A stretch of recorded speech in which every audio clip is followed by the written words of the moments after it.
Last backyard mission. We saved a really special one for last, and today we are going to talk about bugs, the crazy bugs that are in our world, and maybe some that you may find in your neighborhood. But to start off, we're actually going to meet a real entomologist from the Santa Ana Zoo. So let's go over and start our interview with Teresa now. Hi Teresa, how are you doing today? I'm great. How are you? Excellent. I am so excited to see the bugs you have with us. But first, we want to know a little bit about what it's like to be an entomologist. So let's start out with, what is an entomologist?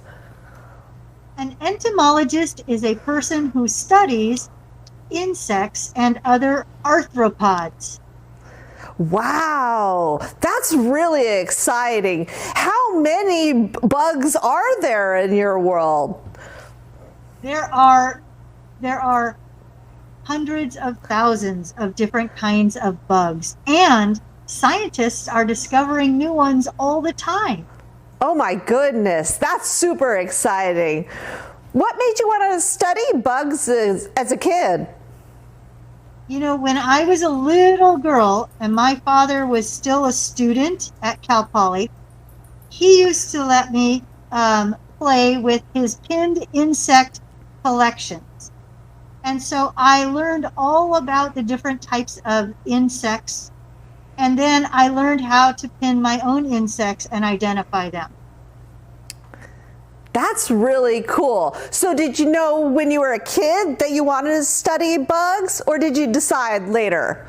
You know, I grew up loving all different kinds of animals, and just because I have the affinity for the bugs, I've become the bug person at the zoo. Nice. Well, where did you go to school? I started off going to junior college. I took bio courses and the courses I needed to transfer at Pasadena City College.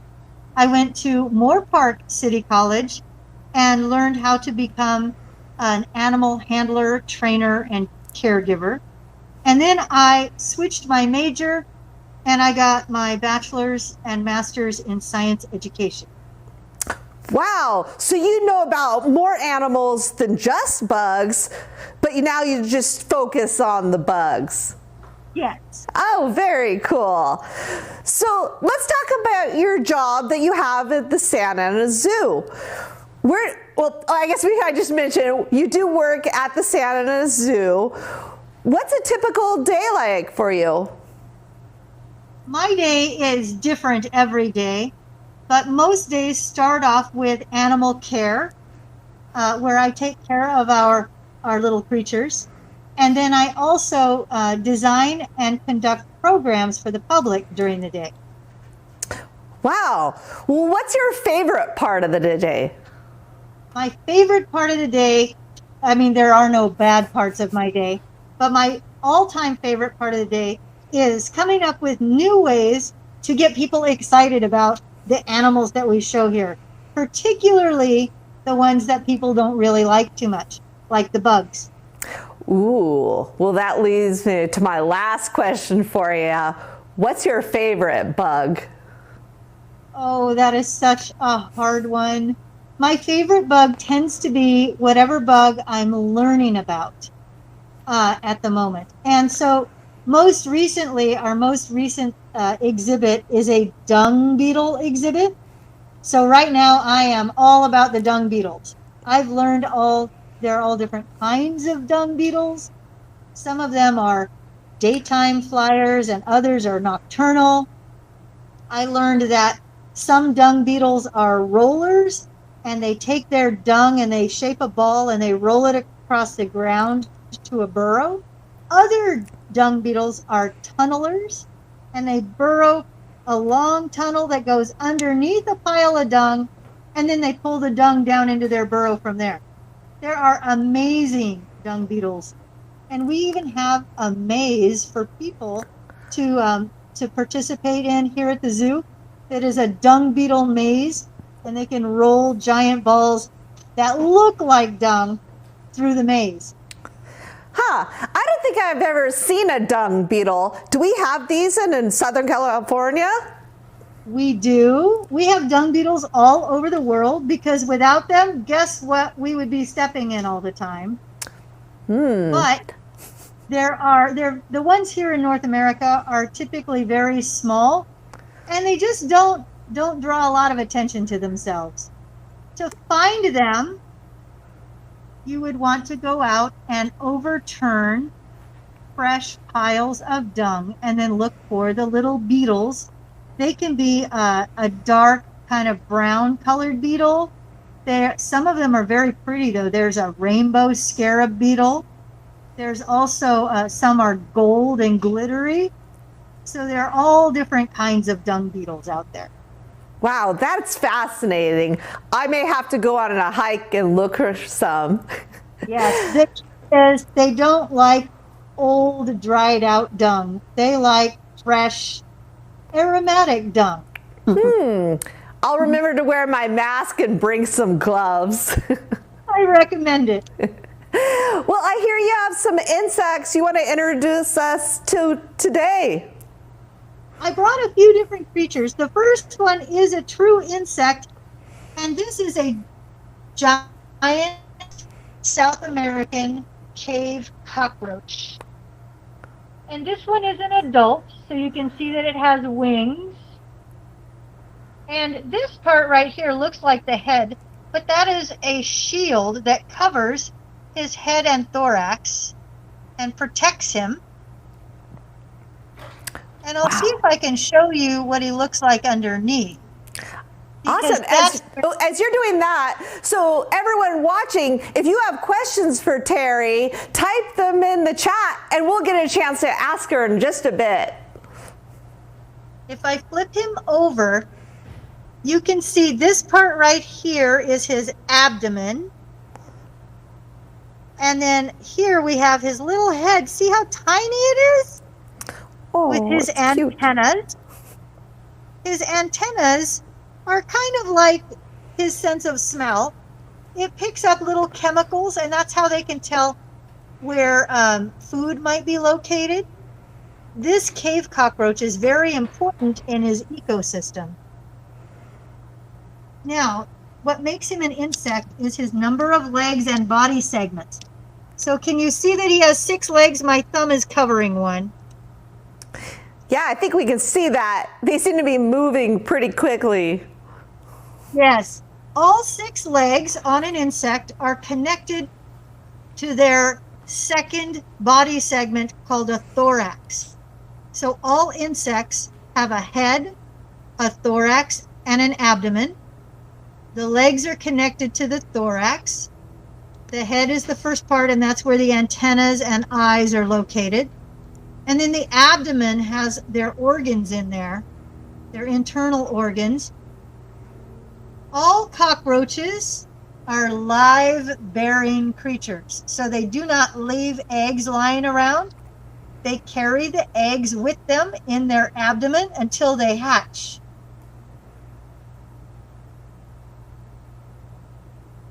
Cockroaches are important because they're nature's cleanup crew. There are cockroaches all over the world, and their job is to break down decomposing matter and return its nutrients to the ecosystem. That is super fascinating. Yes, most cockroaches would not want to live in our homes, even though those are the first cockroaches we usually think about. Most cockroaches like to live outside where they break down decomposing plant and animal material. That's really cool. Miss Blueheart, do we have any questions about the cockroach? Hi, Amy. Hi, Teresa. Thank you so much. Come on, guys. We are waiting for some absolutely amazing questions to come from you. So we're still waiting for some. All right. Well, why don't we go to our next insect or bug, and then we'll see what kind of questions come in. Sure. While I put this cockroach away, I want to show you this is a cockroach nymph. Ooh. So you notice that it doesn't have its wings yet. They don't get their wings until they're all grown up. All insects go through different stages of life. We call them metamorphosis, the stages. And some they go through a complete metamorphosis, like a butterfly.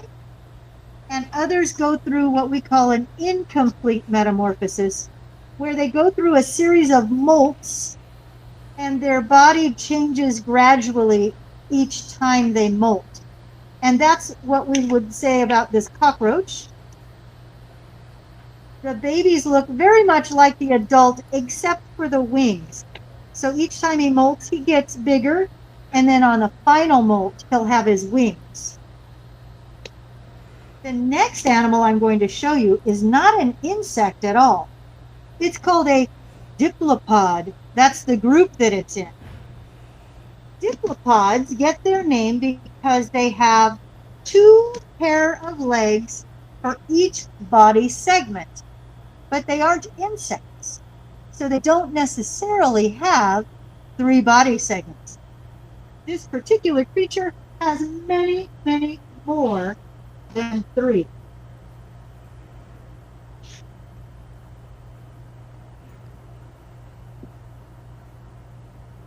This is a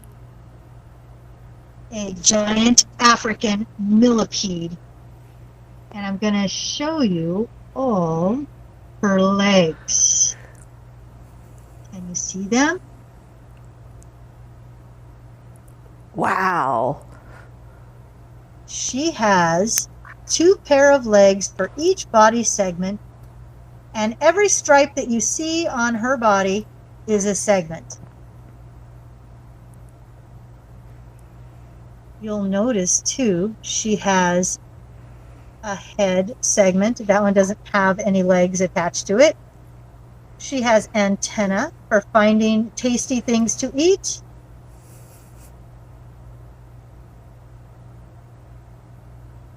And then she has a very long body with lots of legs. Can you imagine coordinating all of those legs to walk around? No, I can't. In fact, all of our 6th graders these past few weeks have been learning about all sorts of science things, and one of the questions they've been asked is, would you rather have no legs like an earthworm or 750 like a centipede? Oh my goodness, that would be a question to ponder. I don't know if I could coordinate all kinds of legs. So, this animal looks very similar to a centipede. I don't know if you're aware of the differences between centipedes and millipedes, but they are not related. They are both arthropods, so they have segmented bodies with an exoskeleton, just like insects. But a diplopod has 2 pair of legs, that's the millipede, and a centipede is called a chilopod. That means they only have 1 pair of legs per body segment. So they have half as many legs as this guy. Centipedes are a different type of creature altogether. They are predatory, so they chase after their food and catch it. They like to eat other bugs. And they also are very fast moving because they have to chase those things down. A centipede is venomous. So we don't pick up and handle centipedes. They use the venom for catching their prey. And an interesting thing about them is that they don't have fangs for biting or injecting the venom. What they use to inject the venom is actually their very first pair of legs, which are modified into the biting parts. So it's not their actual mouth parts. Very cool. Oh, sorry. Decaying vegetation, old, moldy, slimy leaves. So they don't have to move very fast because their food doesn't run away. They do not bite or sting, but they are poisonous. So if this millipede felt threatened, she would ooze out a toxic concoction that would taste bad and smell bad, and if I tried to eat her, probably make me sick. Yeah, I don't think I wanted to eat that. She doesn't look appetizing to me either, but you'd be surprised at how many creatures out there like a big, crunchy bug. Well, Terry, I think we do have some questions. Okay. Hi, we do have one question, and it's fantastic. From all of the bugs that we've been looking at so far, are any of them deadly? So, were you able to hear that, Terry? I didn't catch all of that. Okay, so of all the bugs we've seen so far, are any of them deadly? No. Believe it or not, there are not very many bugs out there that are deadly. The ones that are, they have quite a reputation, though. So even the only really deadly spider that we have here in Southern California would be the black widow. And most of the time, that bite isn't deadly either. It's a serious bite, but not typically deadly. So that's good. Millipedes produce a hydrogen cyanide cocktail, and enough of that would be deadly, but most people are not going to eat a millipede. A centipede bite is very toxic and painful, but I have never heard of a case where it was deadly.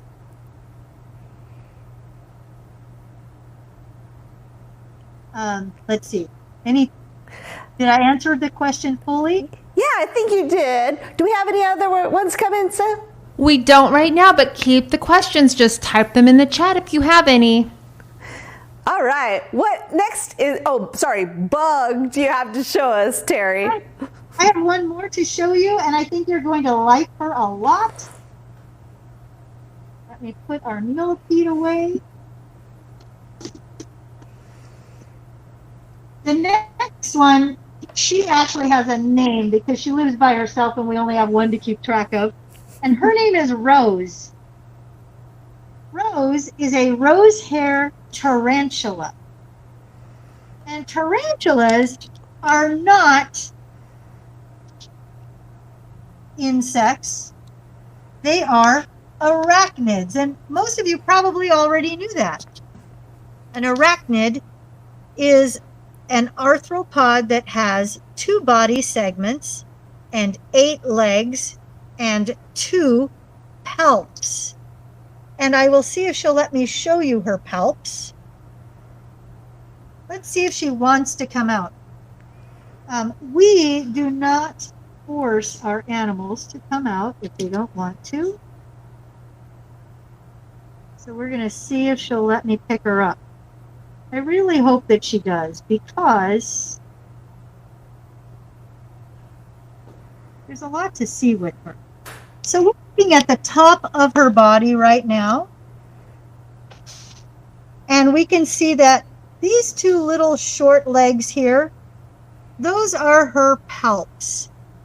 Now on a tarantula, the palps are used like little legs, and they're sensory, so she can taste things with them, and she can use them to help manipulate her food.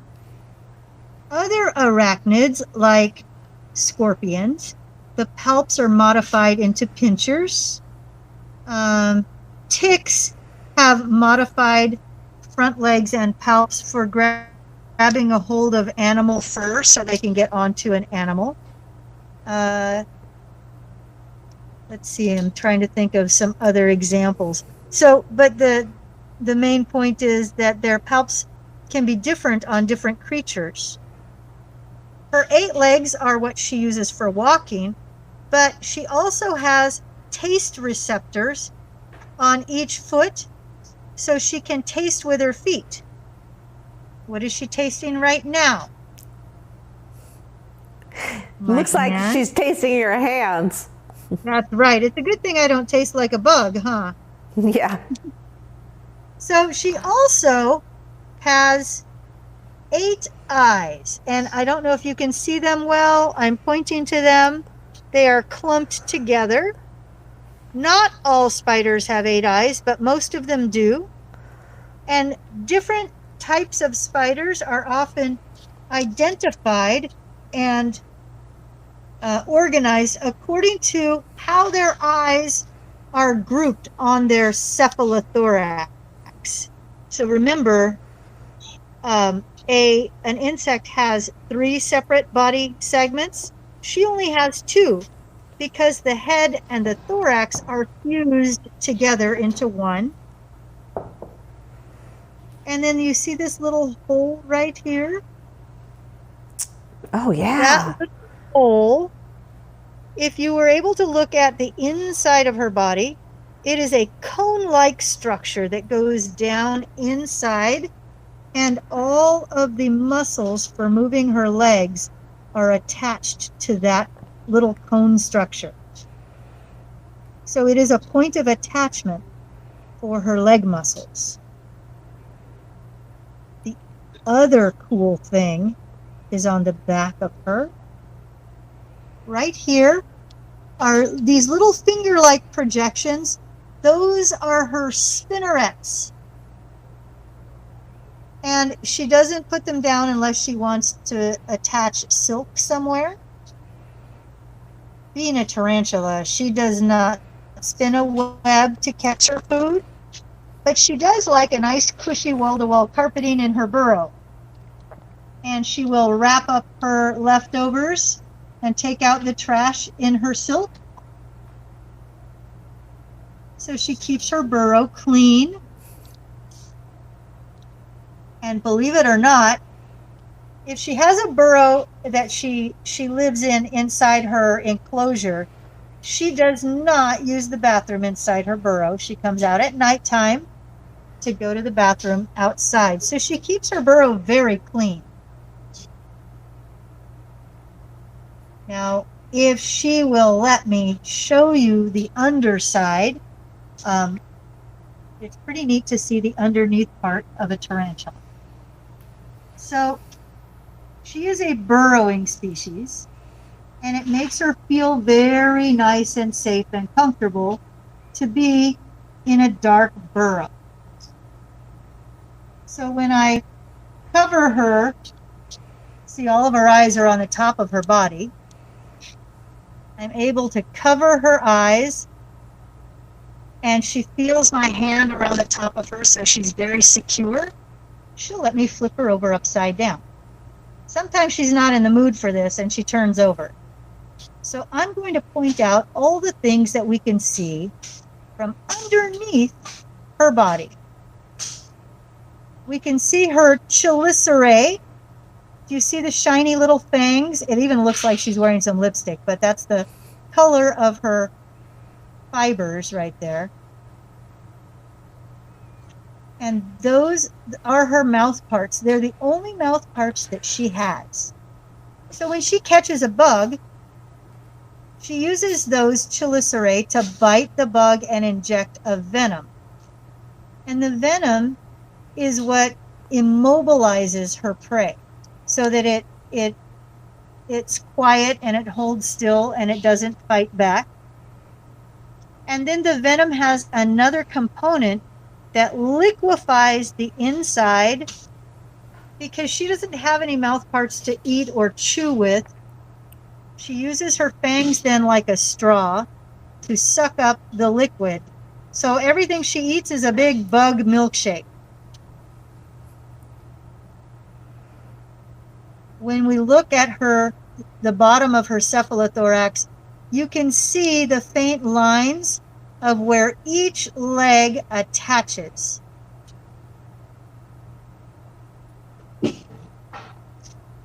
And then this is the bottom of her abdomen. And I don't know if it's visible. Can you see little tiny gray lines? Oh yeah, I can kind of see them. Okay, those are her book lungs. She breathes using book lungs. They open and close kind of like the pages of a book and allow for the air or the oxygen to passively enter her body. And then it's distributed to the cells in her body. So she doesn't have the same type of system for breathing that we do. She breathes passively. We breathe actively by drawing air in to our lungs.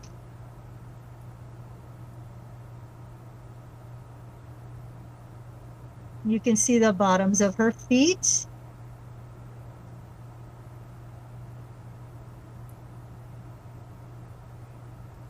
Now when I flip her upside down or right side up again,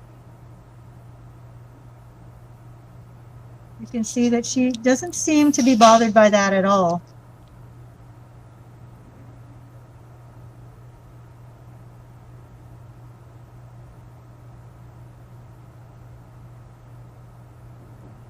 What do you think? Anyone have questions about her? Oh, let's check in. Do we have any questions? You know, we were watching how carefully you turned her over. Is she ever scared to be on her back like that?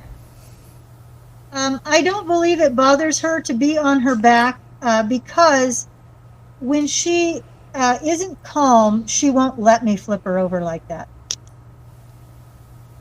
So she must feel pretty safe and secure with you. I don't think it has anything to do with me. I think it has to do with the method with which I handle her. Mm-hmm. She will let other people do it, but she can tell when somebody's nervous or if you're shaking or she doesn't feel secure. Then she gets kind of jumpy or wants to move quickly, and that's her signal to us that she's not comfortable.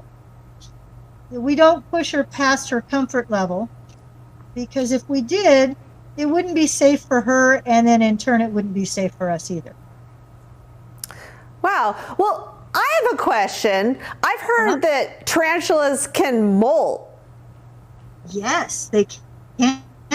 I'd like to see it. Yeah.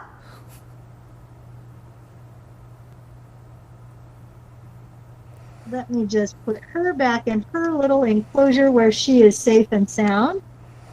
And I will show you this incredible molt. I put it in a Riker mount. And because the Riker mount has this foam behind it, it kind of squishes it flat. So the legs look a little crooked, but they're actually not. It's just the way the molt dried. So tarantulas molt, just like all other arthropods. And if you look carefully, you can see the little holes right here. So basically what we're doing is that the top of her cephalothorax is gone, and we're looking into the lower part of her body. When she's going to molt, she pumps a fluid up and pops that top up off of her, and then she'll lay on her back and push the old exoskeleton off. And it comes off all in one piece like we see here. Each hole was where her leg was. So she pulls her, she's really soft and kind of squishy when she molts, and she'll pull each one of her legs out of those holes.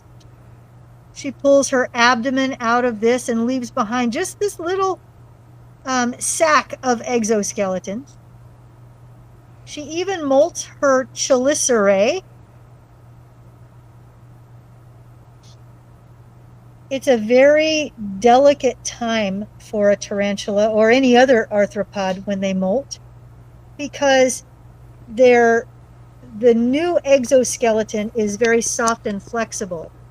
So they have to get out of the old exoskeleton and then kind of sit around and wait for the new one to harden. How long does that take? For a tarantula, the rule of thumb is it can take them a whole day to molt. And once they have finished molting, you try not to bother them for at least 24 hours. And I give hours a good 48 hours. We don't put food in with them. We don't open or close the enclosure. We don't bump it or bother them in any way, because we want their new exoskeleton to harden completely. Wow, very cool. I do have one more question, but let me check and see if we have any coming in. We have a comment. Ooh. Whoa. I have the same thought. But I do have a question I've really wondered. Now, I've heard that tarantulas, the little hairs on their legs, that some people can be allergic to those. Is that true? Oh, I don't know if allergic is the right term. So most bugs have hairs all over their body. And some of them look hairier than others. Most of those hairs are sensory hairs, and the hairs on a tarantula's legs are sensory. They can feel very subtle changes in the air and vibrations, and those hairs are responsible for how they perceive their world. But the hairs on the back of their abdomen on Western Hemisphere species only are also for defense. So they have very special little hairs only on the back of their abdomen. When they feel threatened, they'll use their back legs and kind of flick them at the big scary animal. Those hairs are barbed all over, and they get in your air passages or in your skin. They're so tiny that you can't even really see them, and they're irritating. So that's their defense mechanism. A lot of people that I know are afraid of tarantulas because they think that tarantula's goal is to bite them. And honestly, that's the last line of defense for a tarantula. No animal that is tiny like that is going to want to take on a big, scary creature like us. It's dangerous to get close enough that we could touch them. So if they were to get close enough to bite us, they're in danger of us squishing them as a reaction. So what they would much rather do is flick those little fibers at us and make us itchy while they get an opportunity to run away. So that's what that strategy is. The fibers can be irritating for a couple hours. Some people might even be irritated for a couple of days. It's kind of like a rash almost, an itchy burning rash. It feels a lot like fiberglass. Okay. Eastern Hemisphere tarantulas do not have those fibers. So in Eastern Hemisphere species, we see very elaborate threat displays where the tarantula will rear up, and sometimes you can even see their fangs drip. Many of them have bright warning colors on the undersides of their legs. So when they display, it flashes bright yellow or red at you. And that is to warn you that they are venomous and dangerous. And that's how they try to protect themselves without having to bite. Very interesting. So do we have tarantulas here in Southern California? We do. And they're some of my favorite species. The one that I see locally here is the California brown tarantula. And sometimes, especially after they're freshly molted, they're very dark, almost black. They have a velvety kind of a hair on them instead of long fuzzy hairs. And we usually see the males out roaming around during mating season. towards the end of the summer, I believe. And sometimes if you go hiking, they're everywhere in certain locations. But they are a burrowing species, and the female spends almost all of her time underground, and they come out mostly at night to hunt. Wow, I'm going to have to look for one on my next hike. So, Miss Pluhart, any last questions? I think we're good. Any last questions? We'll give it a second. All right. And while we're waiting for those last questions, so Terry, if I visit the Santa Ana Zoo, am I going to be able to see some of these insects we saw today? Some of them, yes. So the cockroaches are on exhibit in our exploration outpost. The millipedes and the tarantula are ambassador animals, so they come out for our public presentations. If you wanted to see those, you're most likely to see them on the weekends. We have public presentations at 12 and 2:30 on Saturdays and Sundays. And if you run into some education staff and you want to see them in particular, you can ask us. Oftentimes, if we get a request before showtime, before we load all the animals up, we can get them for you and add them to the show. Ah, good to know. All right. Well, thank you so much for joining us today and showing us these cool insects or bugs. I keep forgetting to say the wrong word. But I hope we all get a chance to visit you at the zoo and see some of these in person sometime. I hope so too. It's been my pleasure. All right. Thank you, Terry. Thank you. Bye-bye. Wow. So those were some pretty cool bugs, and they're all pretty exotic. But it turns out we have some pretty cool bugs that live here in Southern California as well, and I brought some of those to visit you today. The first one we're going to look at, it's just like the cockroach we saw, but it's a lot smaller. So this here is a Darkling Beetle. And I think she's a female. I can tell that by the shape of her body. She has a pointy end, and that usually means it's a female beetle. And she has 6 legs, and she has antennae, just like we saw on the cockroach, but she's a lot smaller and lives here in our neighborhoods. So if you've ever been hiking out on any of the trails that we have around Orange County, you may have come across one of these. Now, you may know this bug by another name. A lot of times, people call these stink bugs. And the reason they call these stink bugs is that's one of her defense measures. So if this bug is on the trail, this Darkling Beetle, she's walking down the trail, and she sees something that scares her, or she thinks there's a predator that's about to eat her, she can actually release a stinky little gas that will scare the predator away and maybe think like, oh man, I'm not sure I want to eat something that smells like that. And that's how she's able to get away. So it's a pretty fun defense to have. But her main job in our trails and in our ecosystems and habitats is to do the same thing as the cockroach. So she eats dead stuff.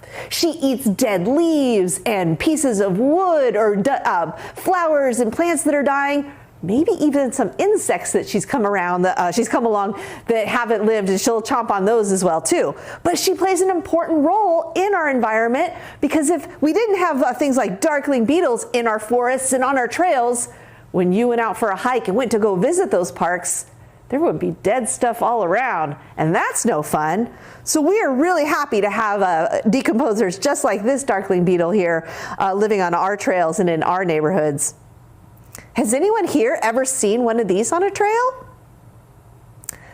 I've run into them a couple times. In fact, this Darkling Beetle came to 6th grade camp this week. I was teaching to some of the 6th graders at Roosevelt Elementary, and this beetle came walking into the camera and was like, hey, I'm here. I'd like to meet some 6th graders. So I decided that she'd hang out with me for a day or two to meet some of you, and then I'm going to take her back into her natural habitat at Carbon Canyon Park. Anyone have any questions about our beetle? You know, you were talking about how the gas comes out. Is it kind of like a skunk? Like if we come by it, will we get sprayed too? So it's not, if you see how small she is, so she's sitting on my fingers, you can kind of tell how small she is. So there's not a lot that comes out of her body. You can smell it, But it isn't like a skunk where it's going to get on your skin or on your clothes and you're going to smell like that for a while. It's more that you would just kind of smell it in passing and be like, whoo, I think there's a darkling beetle somewhere here on this trail. Thank you. Yeah. So that was our darkling beetle. This is something we see outside and on the trails like I've mentioned. But did you know that some people keep bugs in their house? I do.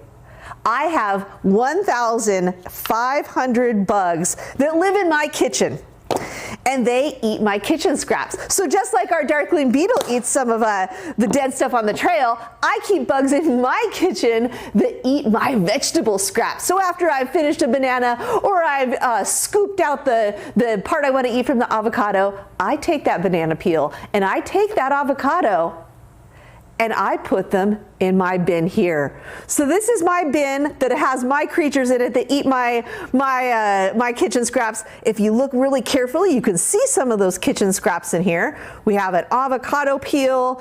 There's a banana that's slowly being eaten, and a pit from the avocado. And even some things that I can't even tell what they are anymore because they're being broken down and turned back into dirt. Are y'all ready to see what lives in my kitchen? It's, ooh, they're hiding. I'm gonna have to dig around and find them. It's earthworms. So all of these worms live in my kitchen and eat my food scraps. And that's their whole job. They just eat, and they turn it back into dirt and they break it down so it becomes soil again. And then I can take that soil and I can put it in my garden and I can use it on my plants to help them grow, and it's full of nutrients and vitamins that my plants love. And then my plants grow big and they give me more fruits and vegetables. I eat those fruits and vegetables. I take what's left from those, like the banana peels and the avocados, I put them back in here with the worms. They eat it, they give me dirt back, and we have a pretty good friendship and a relationship that way. And you can see there's a lot of them here. They tend to ball up like this sometimes for different reasons, and you can see they're all different sizes. This worm bin I've had for, I think, oh my goodness, I think almost 2 years now. And they've gone through many generations. There's a lot of actually really young worms in here and some teenagers as well. I'll try and look around and see if I can find any of the eggs. But they lay eggs in the bin, and those eggs hatch, and they start out teeny tiny, and then they grow to be pretty big. Let's see if I can find one of the bigger guys and show you what size they are. And remember, if you have any questions about these worms or about the beetle, type it in the chat so we can answer those questions for you. But here we have, let's see if I can get this in the camera. We have one of my bigger worms. So this is a red wiggler worm. That's the species this is. Not all worms are good composters, so you want to have the right species. And guess what? You can even order these off Amazon. That's where I got these guys. I bought them off Amazon. They showed up at my house. I set up their home, and they've been eating my food scraps for 2 years now. And like we were talking about earlier, they don't have any legs. They burrow, and they really like the dark. So that's kind of why they're all balled up right now. I've had the lid off of here so I can show you. So they have been crawling to the bottom because they want to get away from that light, and they don't want to be disturbed. So this guy, he's probably thinking, oh man, there is a lot of light here. I'm going to have to get back down into my dark spot. I'll let him go. And we can take a look at some of what else is going on in these worms. So they do ball up when like I said, when they aren't comfortable. So all of them, these guys, like I said, the light isn't their friend. They're kind of getting together. They find safety in numbers, so that's why they ball up and they get together. But once I put this lid back down, they'll spread out all over the bin and go back to eating all of the good stuff they have in here to eat. Do we have any questions about our worms? You know, Amy, you were talking about that you put the food in and then they make the dirt. Well, how do they make the dirt? Well, just like you and I, when we eat, we go to the bathroom. That's what the worms do as well. But that's what dirt is. Dirt is scat from worms. So they eat the fruits and vegetables, they go to the bathroom and give me dirt back full of nutrients. It's kind of funny to think about, But that's what all the dirt is you see outside your house too. It's from all sorts of decomposers that have broken down that living and dead stuff and turned it back in nutrient-filled dirt for us to use. Let's see if I can get this good one in the camera here. Oop.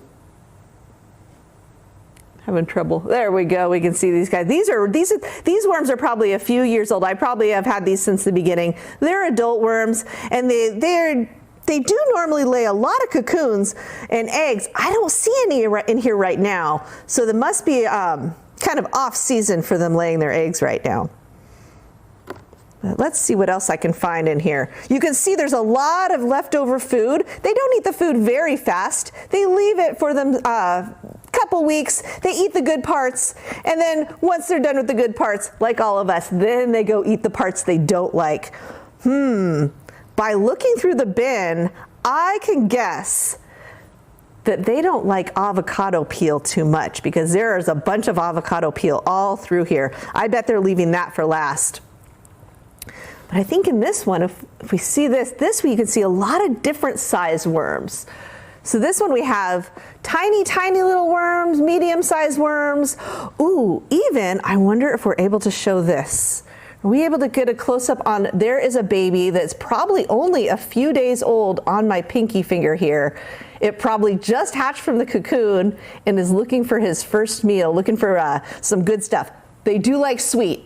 They like the bananas the most. They eat the bananas first, then the avocados, then they go to the stuff like carrots. But they'll eventually eat everything and turn that back into dirt.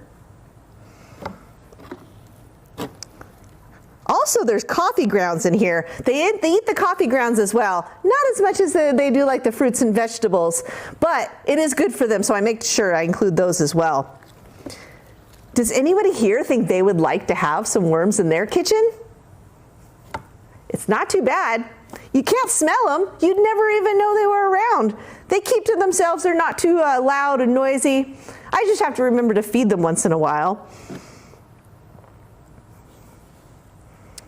All right.